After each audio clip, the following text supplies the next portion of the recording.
we started farming and used chemicals like everyone else. And we farmed that way up until 1981 when we had an accident that poisoned a group of our Angus cattle. And in the investigation of that accident, we found out that they were poisoned by a product that was used primarily for rootworm control in corn. And I decided that day that no longer I would use any chemical like that that could possibly harm my family, myself, or the livestock that I raised, or the land that I was in control of. When you're working with chemicals, you come in to eat dinner and your kids are all at a small age. They want to sit on your lap, and you got to push them away. You got to say, hey, you know, leave me alone. I have to eat by myself because I've got chemicals on me. And no matter how hard you wash them, you can't just get them off you that easy. And I just decided this is not the way I want to do it.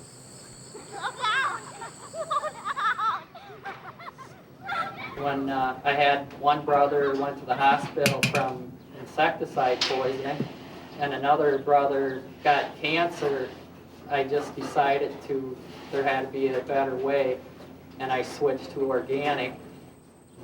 The herd health is just so much better, and I figure if my cows are healthier, organic food is going to be healthier for the people too. Back when we started into this organic farming in 1990, when I made my commitment, we had people laughing at us and saying that there's no way you can do this, you know, and especially the veterinarian. yeah.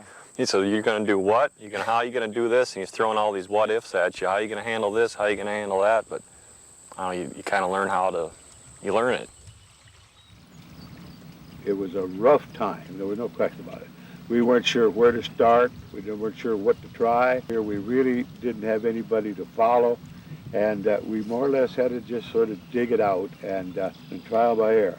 And I guess the best thing that ever happened to me when I read a book from Dr. Albright from the University of Missouri, Columbia, where he talked about that the health of the man, animals, and soil all begin in the soil.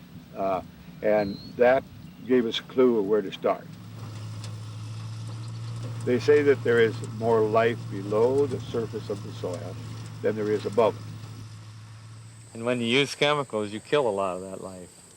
And when you kill that life, you're destroying the life in the food. Everything comes from the ground.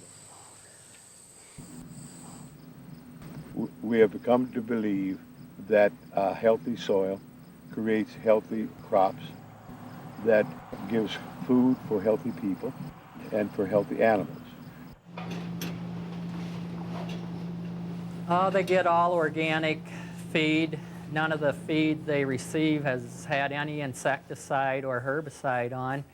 We're feeding kelp and diatomaceous earth and flax, and we're not pushing the cows. They're not always constantly being stressed. One of the biggest surprises that we found when we first started feeding our animals organic feed was how the health of them increased. When we were on the chemical program, we always were fighting something or other.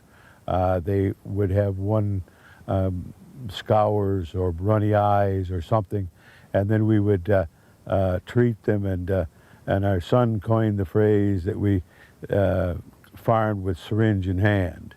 But after we got on the organic feed, it just completely turned around to the point that we really don't have to treat animals at all anymore. As a matter of fact, we've only had the veterinary on the place twice in the last, since 1981.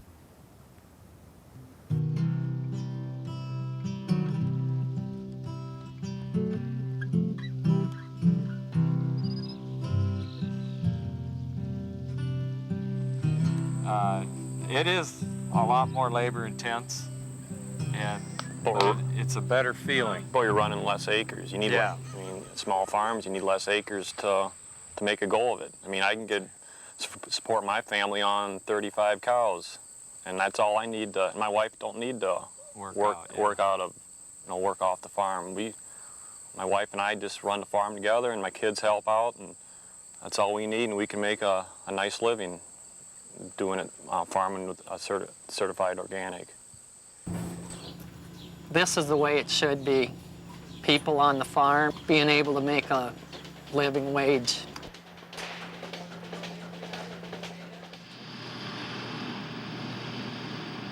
I would like the consumers to know that when they buy certified organic, they're helping small family farmers stay on the land, and that's important to the small communities, not only economically, but spiritually and morally. There's more generations than us to farm, and working this way, I think, ensures more that our kids and our grandkids will have a future, be able to hang on to the farm and make a living and still be healthy.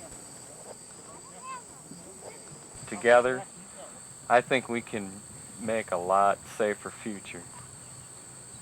That's my goal, is to make a safer future.